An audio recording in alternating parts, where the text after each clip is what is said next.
Bonjour à toutes et à tous. Aujourd'hui, je vais vous présenter les funérailles de Victor Hugo et comment la République a utilisé sa figure pour unifier tous les Français d'Aréel. Bonne vidéo. Victor Hugo est un poète dramaturge et dessinateur romantique français né le 26 février 1802 et mort le 22 mai 1885 à Paris. Il est considéré comme l'un des plus importants écrivains de la langue française.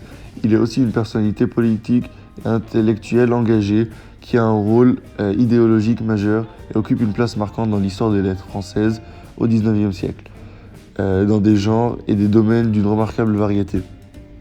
En 1885, le gouvernement connaît de nombreuses difficultés, notamment économiques. C'est alors que le 22 mai 1885 meurt Victor Hugo, écrivain, poète et homme politique extrêmement connu.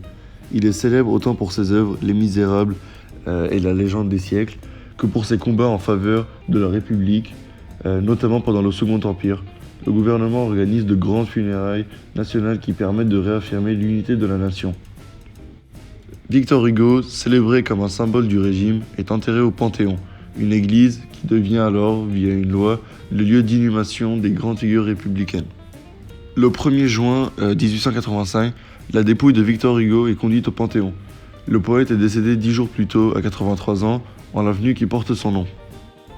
Il écrit dans son testament « Je donne 50 000 francs aux pauvres, je désire être porté au cimetière dans leur corbillard, je refuse l'oraison de toutes les églises, je demande une prière à toutes les âmes, et finalement je crois en Dieu. » Victor Hugo n'a sans doute jamais été baptisé, mais est venu à la foi au mi-temps de sa vie. Il n'en refuse pas moins la présence des églises à ses funérailles. Le lendemain, plus d'1 million de personnes suivent le corbillard des pauvres dans lequel il a demandé à être conduit. C'est la première fois dans l'histoire de l'humanité qu'un poète reçoit de pareils hommages, et c'est grâce à sa célébrité que la République a utilisé sa figure pour unir tous les Français d'Aréel, vu qu'il était devenu un farouche partisan de la République.